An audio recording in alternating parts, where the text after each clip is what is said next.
Bismillahirrahmanirrahim. Assalamualaikum warahmatullahi wabarakatuh. Alhamdulillah, wassalatu wassalamu ala rasulillah wa ala alihi wa sahbihi wa man wala. Puji syukur kita haturkan kehadirat ilahi Rabbi atas perkenannya kita semua pada pagi hari ini diberikan kesehatan walafiat, dan kita semuanya bisa belajar bersama di SD Al-Irsyad Al-Islamiyah.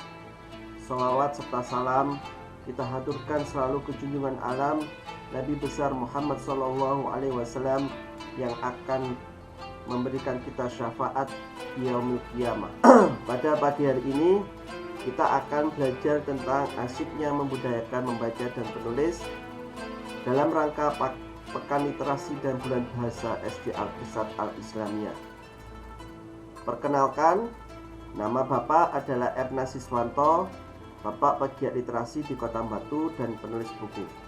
Anak-anak, tahukah kalian kenapa kok hari ini atau tepatnya bulan Oktober disebut dengan bulan bahasa?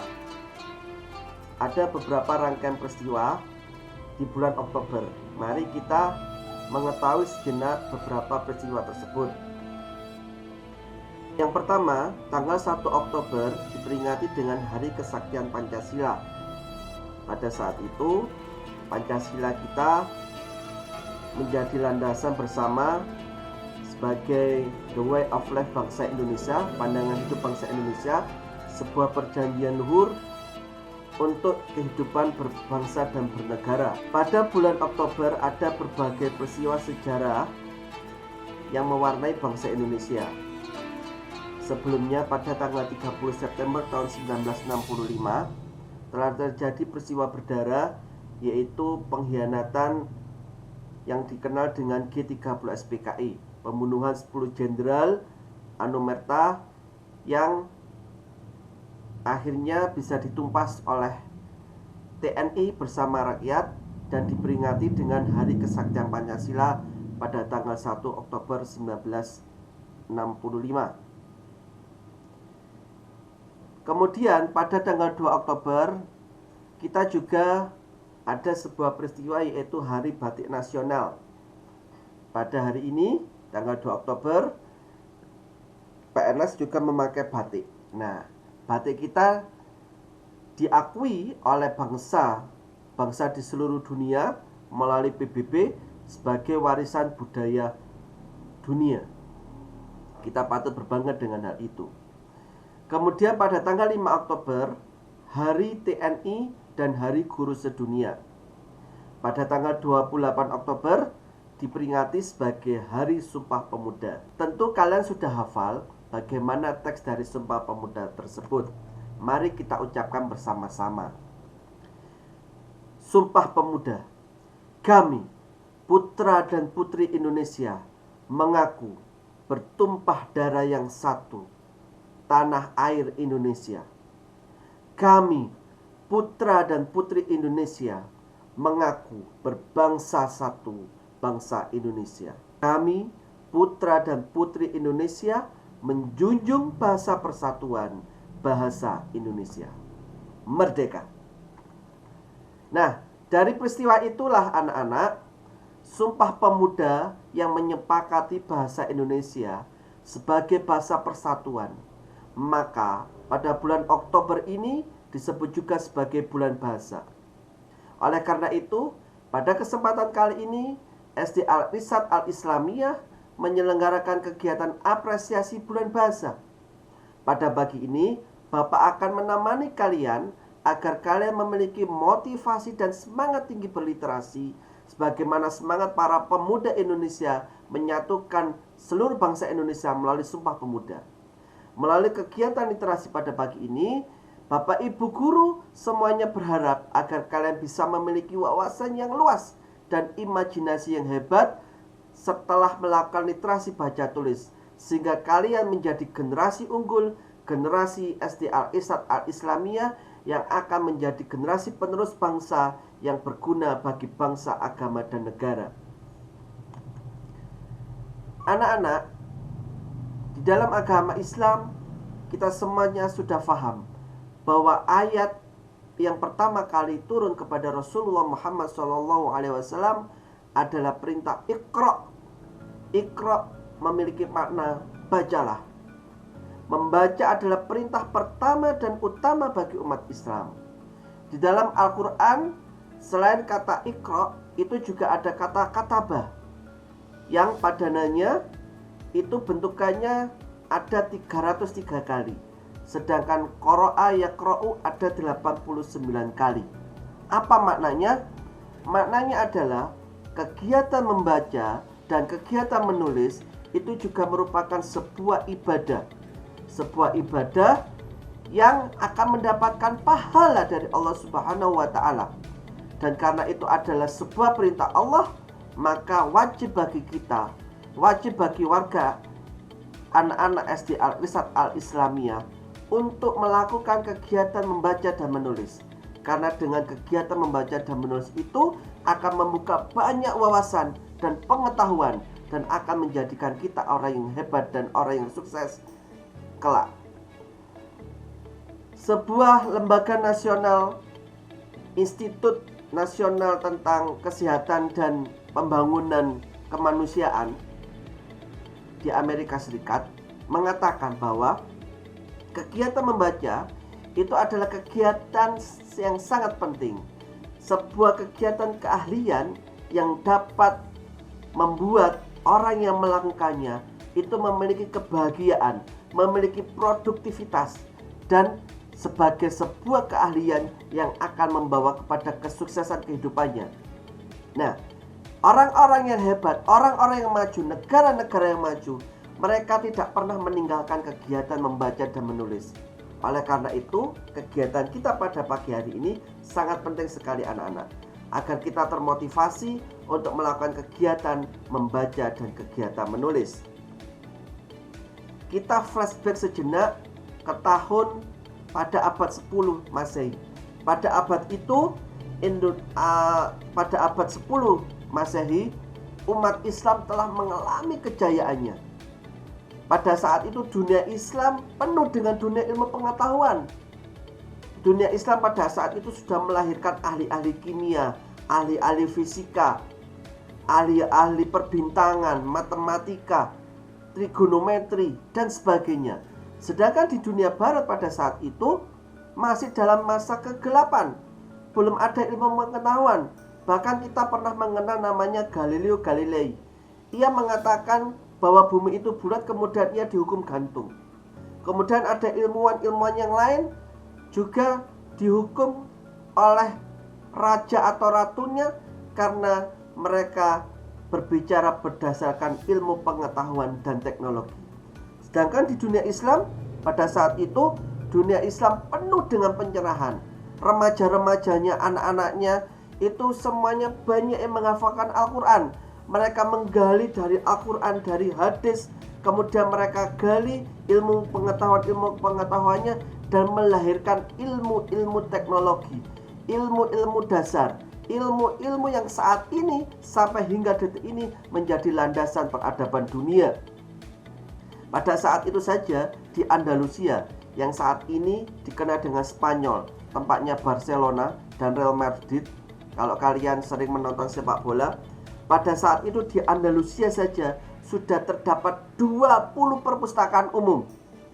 Jadi kalau kita di Kota Batu, kita sudah ada berapa perpustakaan umum? Masih ada satu.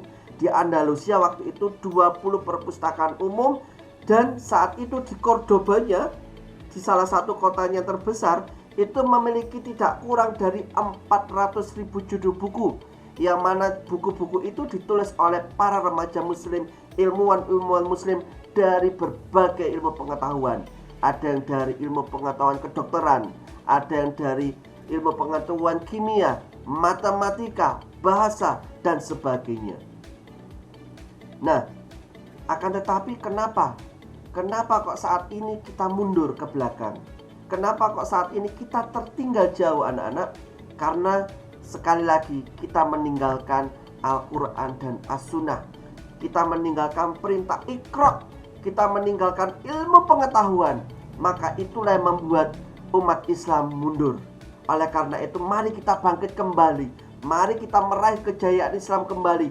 Dengan cara apa? Dengan cara kita melakukan aktivitas membaca dan aktivitas menulis. Pada masa Presiden Barack Obama, yaitu Presiden Amerika Serikat yang pernah tinggal di Menteng di Jakarta, pernah tinggal di Indonesia, ia pernah berkunjung ke negeri Mesir. Ia berkunjung ke Al-Azhar, ke universitas, bertemu dengan Grand Sheikh Mesir. Ia mengatakan di sebuah forum internasional, di forum ilmiah, ia mengatakan, apa yang ia katakan? Bahwa peradaban dunia berhutang besar pada peradaban Islam. Apa maksudnya? Tentu saja karena peradaban Islam telah meletakkan fondasi pengetahuan ilmu-ilmu dasar. Kita tahu Ibnu Sina, kita tahu Al-Khawarizm, kita tahu Bapak Kimia, kita tahu Bapak Matematika. Bahkan saat ini kalau kalian tahu angka 1, 2, 3, 4, 5, 6, 7, 8, 9, 10 itu disebut dengan angka Arab. Jadi itu adalah angka Arab, anak-anak. Jadi sangat tinggi sekali peradaban Islam dalam tamadun Islam, dalam sumbangsinya terhadap peradaban modern dan peradaban dunia. Seorang ilmuwan Eropa, Jacques Cherester, mengatakan selama 500 tahun Islam menguasai dunia dengan kekuatannya, ilmu pengetahuan dan peradabannya yang tinggi. Kemudian seorang ilmuwan Montgomery Watts mengatakan cukup beralasan jika kita menyatakan bahwa peradaban Eropa tidak dibangun oleh proses regenerasi mereka sendiri tanpa dukungan peradaban Islam yang menjadi dinamonya Barat bukanlah apa-apa. Jadi saat ini mari kita anak-anak, kita tidak boleh euforia, Barat, dulu dunia Islam pernah jaya, tapi kita harus sadar kembali. Jayanya dunia Islam dulu adalah karena semuanya, anak-anaknya, remajanya, gurunya, orang tuanya, semuanya itu melaksanakan perintah Allah, yaitu Iqra bismi rabbikal ladzi khalaq. Nah, cukup beralasan sekali. Kita juga tidak boleh terlalu euforia berlebihan bahwa peradaban dunia kita itu berjaya pada masa lalu. Tapi pada masa sekarang, bagaimana kita membangkitkan peradaban itu sesuai dengan perintah Allah, Iqra bismi rabbikal ladzi khalaq. Jadi dengan melalui proses membaca, melalui proses menulis, mari kita raih kejayaan Islam itu. Kita nanti akan menjadi orang-orang yang hebat di masa depan. Kemudian pernah ada seseorang yang pernah bertanya kepada Pak Ernest, Pak, cita-cita saya bukan menjadi seorang penulis. Apa perlu saya belajar menulis? Maka saya jawab, sangat perlu nak, sangat perlu. Karena ketika kita nanti mau menjadi seorang dokter, kita mau menjadi seorang TNI, kita mau menjadi seorang pejabat, pengusaha, guru, apapun kita jadinya nanti, ketika kita kemudian berlatih mulai dari sekarang menulis, dan kita nanti akan menjadi menulis, maka kegiatan menulis kita itu akan memiliki efek yang besar dalam kehidupan kita. The founding father kita, Bapak Soekarno, Bung Hatta, semuanya adalah orang-orang yang suka menulis. Muhammad Nasir, semuanya adalah orang-orang yang suka membaca dan menulis. Akhirnya mereka berhasil membawa Indonesia dari penjajahan menuju alam kemerdekaan. Kemudian ketika kita menulis, katakanlah ketika kalian menjadi seorang dokter, ada seorang dokter sama-sama spesialis, kemudian ia berkecimpung di dunia kedokterannya. Bedanya adalah satu dokter ini, dia di dalam sebuah prakteknya dia suka menulis refleksi. Sedangkan dokter yang lain, dia setelah praktek, dia tidak menulis apapun, dia tidak melakukan refleksi, dia tidak memberikan catatan-catatannya. Apa yang terjadi? Ketika dokter ini sama-sama pensiun, ketika di masa tuanya, maka dokter yang menulis tadi dan ada dokter yang tidak menulis tadi akan memiliki perbedaan. Dokter yang menulis tadi, tulisan-tulisannya dia akan tetap ada.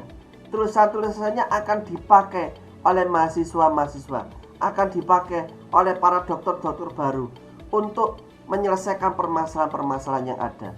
Maka dari sini, tulisan dokter yang tadi, ketika dokter itu meninggal, maka sejatinya dia tidak meninggal. Kenapa? Karena dia hidup di dalam tulisannya. Tulisannya itu akan tetap menjadi amal jariahnya, akan tetap menjadi kebaikannya hingga di akhirat nanti. Maka dia akan terus menerus, tulisan-tulisan itu akan bermanfaat bagi semua orang. Maka disitulah anak-anak, tulisan kita akan menjadi amal jariah kita. Ajib. Kemudian menulis itu penting. Kenapa kok menulis itu penting? Banyak sekali alasan-alasan kenapa kok menulis itu penting. Namun dalam kegiatan kesempatan ini Pak Enas akan sebutkan 4 saja. Mengapa kok menulis itu penting? Yang pertama, ketika kita menulis, kita akan melatih otak kita, akan melatih memperkuat daya ingat otak kita. Nah, pada umur kalian, anak-anakku yang hebat, pada masa-masa kalian ini, otak kalian ini masih berkembang. Menurut ilmu kedokteran masih berkembang, sel-sel di dalam otak ini masih berkembang. Kemudian ketika kita melakukan kegiatan membaca dan menulis, maka otak-otak yang berkembang ini akan menjadi otak-otak yang hebat. Beda sekali kalau otak kita pada masa proses berkembang ini diisi dengan kegiatan main game, diisi kegiatan main Free Fire misalkan. Hanya main game saja sampai lupa waktu, lupa makan dan minum. Maka otak yang berkembang, sel-selnya itu akan mati. Sel neutronnya itu akan mati. Saraf-sarafnya itu akan mati anak-anak, tidak berkembang lagi. Maka sangat sayang sekali kalau kita pada masa saat ini, proses perkembangan ini tidak kita gunakan untuk kegiatan membaca dan menulis. Kemudian manfaat yang kedua, menulis itu bisa meningkatkan kompetensi diri. Dengan kegiatan kita menulis, kita akan melatih, akan memperbanyak kosakata kita, akan memperbanyak perbendaharaan kata kita. Sehingga apa yang terjadi? Maka nanti ke depan kita akan mudah sekali untuk berkomunikasi dengan orang lain. Kita akan mudah sekali untuk berucap, berkomunikasi, dan melatih kecakapan diri kita. Kemudian yang ketiga, menulis itu akan mendorong kreativitas kita. Dengan membaca kita akan banyak berimajinasi. Imajinasimu masa depanmu. Imajinasimu akan menimbulkan kreativitas dalam dirimu. Imajinasimu akan menjadikan apa kamu kelak. Kamu ingin menjadi dokter, kamu ingin menjadi guru, kamu ingin menjadi pengusaha yang sukses, maka imajinasikan mulai dari sekarang. Nah, dengan kamu kegiatan menulis, kegiatan membaca, kamu akan menemukan banyak orang-orang sukses dari buku-buku. Kamu akan bercakap-cakap dengan orang-orang yang sukses dari buku-buku. Kemudian setelah itu kamu menulis. Melalui tulisan itu kamu berkreativitas, kamu berimajinasi. Siapa tahu saat ini kamu menulis, aku ingin menjadi seorang dokter misalkan. Aku ingin menjadi seorang pilot. Aku ingin menjadi seorang guru yang hebat. Maka suatu kelak ketika tulisanmu itu akan menjadi sebuah kenyataan. Karena dari tulisan itu kalian juga menaruh harapan, menaruh doa kepada Allah Subhanahu wa Ta'ala agar dijadikan orang yang sukses dan orang yang hebat serta orang yang berguna di masa depan. Kemudian manfaat yang terakhir, yang keempat, penulis itu adalah sebuah abad keterampilan 21. Saat ini kita semuanya, anak-anak semuanya sudah mengenal dengan namanya gadget. Nah, di gadget itu ada tulisan-tulisan, ada baik tulisan maupun grafis. Itu semua kita akan bisa melakukan tulisan baik grafis maupun tulisan itu jika mulai sejak dini kita sudah cinta dengan tulisan. Jika sejak dini kita sudah cinta dengan membaca. Jadi membaca dan menulis itu adalah keterampilan soft skill yang sangat kita butuhkan di masa kini dan masa mendatang. Anak-anak, menulis itu bukan bakat. Sekali lagi, menulis itu bukan bakat. Menulis itu adalah sebuah keterampilan. Menulis itu sangat mudah asalkan kita memiliki kemauan yang kuat. Sama ketika kalian belajar bersepeda. awal kalian terjatuh, awal kalian menangis, awal kalian ngambek, tapi kalian tidak berhenti di situ. Kalian tidak berhenti untuk berlatih naik sepeda. Yang kalian lakukan adalah kalian mencoba lagi. Mungkin dibimbing oleh kakekmu, mungkin dibimbing oleh nenekmu, oleh ayah bunda, mungkin bersama teman-teman, sahabatmu. Tapi kalian mencoba lagi. Dan akhirnya kalian bisa mahir bersepeda. Kalian bahkan ada tanjakan polisi tidur, kalian bisa sampai lompat, ngetrail istilahnya. Nah, oleh karena itu sama seperti ketika kita menulis, maka menulis itu juga mudah, asalkan kita memiliki kemauan yang kuat. Apa itu kemauannya? Yaitu mencoba menulis. Tentu diimbangi dengan kegiatan membaca. Nah, saya yakin anak-anak SD Al-Irsyad Al-Islamiyah semuanya suka membaca dan suka menulis. Insya Allah semuanya saya doakan menjadi anak-anak yang hebat, berbakti pada orang tua, berguna bagi agama, bangsa, dan negara. Anak-anak, ini ada beberapa buku yang ditulis oleh teman-temanmu. Keren kan? Jadi kalau kita menulis buku itu sangat keren sekali. Ketika kita mau berkenalan dengan orang, atau kita mau berkenalan dengan ibu wali kota misalkan. Nah, kita datang, kita membawa buku kita. Kita datang, ibu, perkenalkan, nama saya siapa misalkan, Muhammad. Saya adalah salah satu penulis dari sini. Nah, maka orang yang akan kita ajak berkenalan, misalkan ibu wali kota, atau misalkan Pak Presiden, misalkan seperti itu, kita bertemu dengan orang-orang hebat, maka mereka akan mengatakan, oh, kamu sekolah di mana? Keren sekali. Kamu sudah berhasil menulis buku. Ya, saya sudah di sekolah di SD Al-Irsyad Al-Islamiyah dan diajari untuk menulis buku. Nah, di sini juga ada salah satu buku yang ditulis oleh teman kalian anak-anak, yaitu Jangan Takut ke Dokter Gigi. Nah, dia menulisnya waktu dia masih kelas 2 SD. Nah, nanti penasaran kalian pasti. Namanya adalah Fatimah Kamilah Hasnah. Tentu kalian juga akan mengenalnya. Nah, jadi penulis buku itu sangat keren sekali. Ayo kita semuanya meniru teman-teman kita yang sudah berhasil. Dan bagi yang sudah berhasil, pesan Pak Erna satu, jangan sombong. Kita tidak boleh sombong.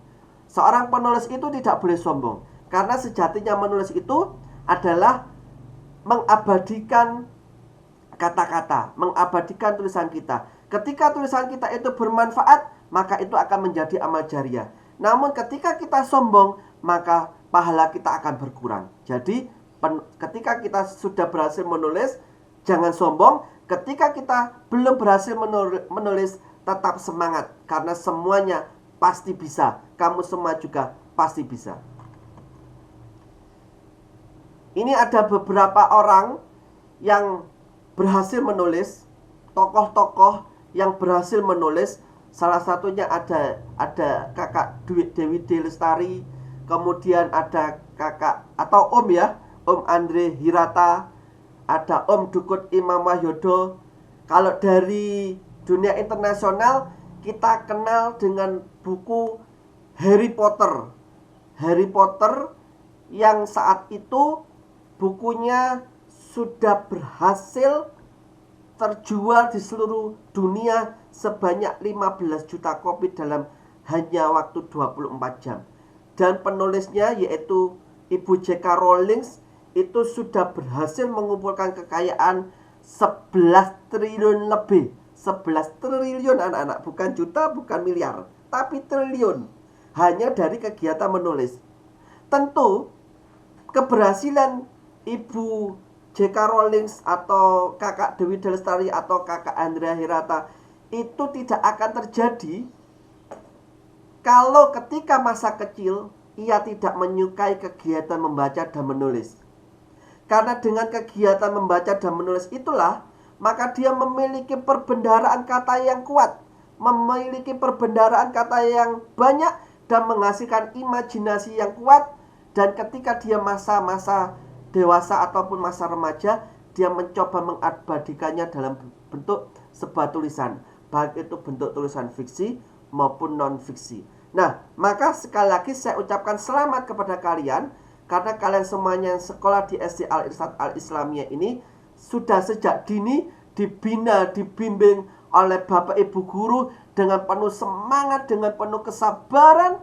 Bahkan Bapak Ibu gurumu itu mungkin tidurnya itu dalam satu hari hanya 4 jam. Bayangkan saja, paginya membuat video pembelajaran, kemudian sorenya mengoreksi, kemudian merekap sampai malam hari, bahkan tidak tidur, bangun, tidur sebentar, bangun kepikiran rekapan, hasil rekapan, kemudian diumumkan lagi, kemudian sampai membuat video pembelajaran lagi. Itu rutinitas Bapak Ibu guru kalian. Maka kita sangat berterima kasih kepada Bapak Ibu guru. Kemudian kita doakan semuanya, semoga Bapak Ibu guru SD Al-Irsyad Al-Islamiyah diberikan kesehatan, diberikan rezeki yang barokah lancar oleh Allah Subhanahu wa ta'ala. Oleh karena itu, kalau gurunya semangat, kalau gurunya hebat, anak-anak juga harus sama. Anak-anak harus bersemangat dalam belajar. Anak-anak harus menjadi anak-anak yang hebat dalam belajar. Sepakat nggih? Oke, sepakat. Kemudian anak-anak, kita berpindah ke slide berikutnya. Pak, bagaimana memulai menulis itu? Nah, sama ketika kita tadi bersepeda. Bagaimana kita memulai bersepeda? Tentu dengan mencoba. Awal-awal kita mungkin memegang sepedanya. Mungkin kita mencoba duduk di sepedanya. Nah, dalam kegiatan menulis sama. Kegiatan menulis itu dimulai juga dengan kegiatan membaca. Jadi awal kita mencari buku bahan-bahan bacaan. Nah, dari bahan-bahan bacaan itu kita akan mencari ide. Mencari ide, setelah menemukan ide, kita akan menemukan topik kegiatan kita. Nah, setelah itu kita akan mulai menulis. Nah, setelah mulai menulis, kita akan melakukan yang namanya revisi. Jadi ketika kita mulai awal menulis itu jangan takut salah. Tulis saja dulu. Tulis saja dulu sampai selesai, sampai sesuai dengan yang apa kita inginkan. Setelah itu dibaca ulang, kemudian barulah dilakukan yang namanya revisi naskah. Setelah direvisi, maka bisa dipublish, bisa dikumpulkan ke Bapak Ibu guru untuk diterbitkan menjadi sebuah buku. Kemudian ada yang bertanya, Pak, bagaimana cara mendapatkan ide? Cara mendapatkan ide itu bisa dimulai dengan kegiatan kalian membaca. Nah, ketika kalian membaca, kalian menemukan perbendaharaan kata, kalian menemukan pengetahuan, kalian menemukan wawasan. Nah, di situ kalian akan menemukan ide. Ide itu bisa muncul berdasarkan pengalaman pribadi. Oh, ini sama dengan pengalaman saya pribadi. Oh, saya bisa menulis seperti ini. Oh, saya pernah mengalami hal seperti itu. Nah, ide-ide itulah yang kalian tulis. Ketika itu kalian juga akan menemukan ide itu di sekitaran kalian. Bisa dari kegiatan berteman, bisa kegiatan bermain, bisa ketika dari jalan-jalan, bisa ketika melihat film, bisa ketika mendengarkan musik ataupun mendengarkan Al-Quran, akan muncul ide. Nah, ide itu muncul kadangkala juga tiba-tiba dan tidak terduga. Oleh karena itu ketika muncul ide, oh, saya punya ide seperti ini, segera dicatat, segera ditulis. Jadi banyak sekali cara agar kita menemukan ide. Salah satu cara yang paling utama ketika menemukan ide atau mencari ide adalah dengan cara membaca. Iqra, bacalah. Banyak membaca, kita akan banyak mendapatkan ide. Banyak membaca, kita akan tahu tentang pola atau kerangka dari sebuah buku yang kita baca. Nah, contoh anak-anak. Setelah kita membaca, misalkan bahan bacaan, kita akan menemukan ide. Nah, dari situ kembangkanlah ide itu. Ide itu kembangkanlah menjadi sebuah kerangka berupa cerpen atau draft atau sketsa atau peta konsep. Jika itu sebuah cerita. Jadi ketika kita misalkan ada tugas dari Bapak Ibu guru cerita tentang pengalaman, maka carilah idemu dulu, carilah topikmu dulu. Kemudian buatlah kerangka. Contoh seperti di sini. Idenya adalah berdasarkan pengalaman nyata misalkan. Tapi namanya tentunya kita buat rekaan saja. Jangan dibuat sesuai dengan kejadian nyata. Jadi misalkan ada teman kita yang jahil ataupun sombong, itu idenya. Nah, kemudian kita kembangkan, kita imajinasikan. Inilah gunanya kita imajinasi. Imajinasi itu apa sih, Pak? Imajinasi itu ngarang. Kita karang. Oh, teman saya itu Bobby, jadi saya ngarang-ngarang. Oh, Bobby ini memang jahil. Kemudian misalkan temannya namanya Ahmad, nah diganti dengan namanya Bobby di tokoh itu. Kemudian dikembangkan karangannya. Dikembangkannya bagaimana? Oh, saya ngarang, saya berkhayal, saya berimajinasi. Bobby ini adalah anak yang sombong, suka jahil karena ia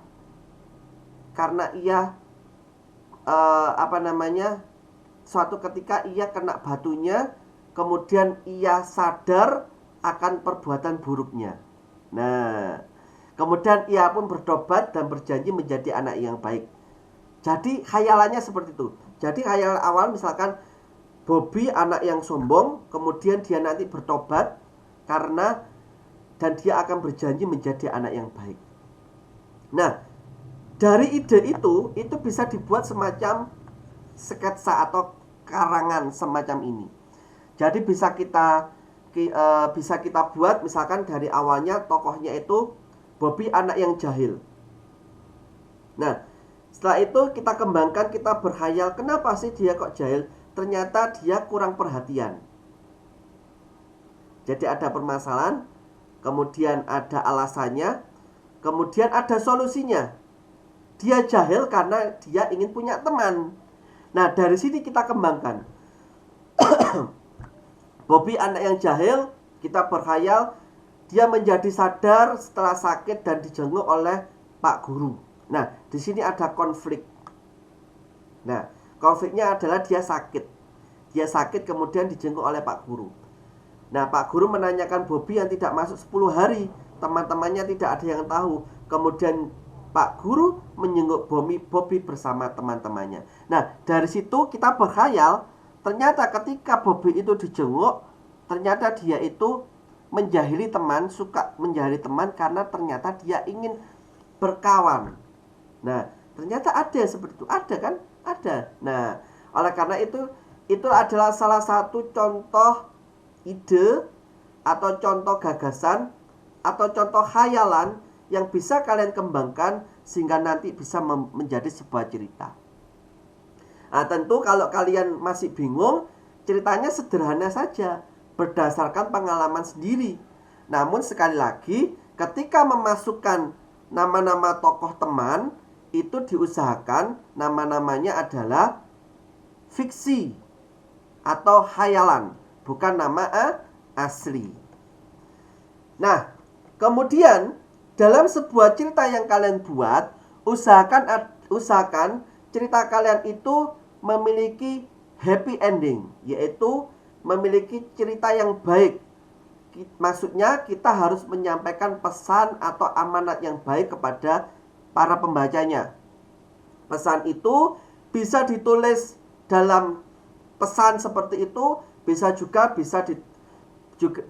dalam bentuk kegiatan atau peristiwa yang terjadi. Nah, contoh-contoh pesan yang bisa kita ambil adalah: 1. Kepedulian terhadap teman akan menemukan persahabatan. 2. Berteman jauh lebih baik daripada bermusuhan. 3. Jika ada teman yang sakit, kita bisa menjenguk dan memberinya semangat, dan lain-lain. Tentu kalian akan menemukan pesan yang baik. Nah, kemudian agar tulisan kita atau cerita kita disukai oleh para pembaca, ada 3 hal yang tidak boleh kita tinggalkan di dalam tulisan kita itu. Apa 3 hal tersebut? Yaitu narasi, deskripsi, dan dialog. Jadi narasi itu apa? Narasi itu adalah rangkaian peristiwa yang membentuk jalinan cerita. Jadi cerita. Kemudian deskripsi itu adalah penggambaran suasana. Misalkan pada malam hari, pada sore hari, pada siang hari, dan sebagainya. Dan dialog adalah kata-kata yang diucapkan oleh tokoh. Ini bisa dibolak-balik. Bisa narasi dulu, bisa deskripsi dulu, bisa dialog dulu. Yang penting 3 komponen ini ada di dalam tulisan kita. Contoh deskripsi tokoh, misalkan di sekolahku ada seorang anak yang bernama Bobby. Rambutnya lurus, ia selalu memakai pomade, wajahnya agak bulat, kulitnya sawo matang, badannya agak gemuk dan gempal. Sayangnya Bobby memiliki sikap yang suka mengganggu teman-temannya. Ia suka jahil, meminjam alat tulis tidak dikembalikan. Ia suka menjahili anak-anak yang lain.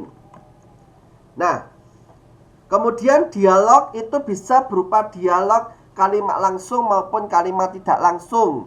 Contohnya bentuk kalimat tidak langsungnya, sambil menangis, Kusuma mengadu kepada Pak Ernest bahwa bukunya dirobek oleh Bobby. Bentuk kalimat langsungnya, Pak, buku saya robek, ditarik Bobby, kata Kusuma kepada Pak Ernest. Nah, itu adalah salah satu contoh supaya tulisan kita menjadi lebih bermakna dan lebih hidup. Oke anak-anak, saya yakin, Pak Ernest yakin kalian semua pasti bisa. Dan mungkin sekarang sudah ada yang mengumpulkan draft atau tulisannya kepada Bapak Ibu Guru. Ayo kita mulai menulis. Mulailah menulis dengan cepat, jangan takut salah. Karena kita nanti akan bisa memperbaiki ataupun mengedit tulisan kita nanti. Nah, sebagai latihan, kalian akan mendapatkan tugas menulis dari Bapak Ibu wali kelas yang nantinya akan dijadikan menjadi buku ber-ISBN. Selamat berkarya anak-anak hebat SD Plus Al-Irsyad Al-Islamiyah Kota Batu. Jadilah kalian penulis seperti teman kalian yang sudah berhasil menulis bukunya yang berjudul Jangan Takut ke Dokter Gigi. Nah, kalian semua pasti bisa, saya yakin itu. Mari kita dengan mengucapkan Bismillahirrahmanirrahim, kita semua akan menjadi anak-anak SD Al-Irsyad Al-Islamiyah yang unggul, yang berprestasi, yang hebat, yang bisa membanggakan ayah bundanya dan berguna bagi agama, bangsa, dan negara. Amin, amin, ya robbal alamin. Sekian, terima kasih. Apabila ada salah kata dari Pak Ernest mohon maaf. Semangat, semangat, semangat, semangat sebagaimana semangat Hari Sumpah Pemuda tanggal 28 Oktober. Mari kita semuanya semangat untuk berkreasi menjadi anak-anak yang hebat. Sekian, Pak Ernest mohon undur diri. Mohon maaf apabila ada salah kata. Wabillahi taufiq wal hidayah. Wassalamualaikum warahmatullahi wabarakatuh. Merdeka! Salam literasi.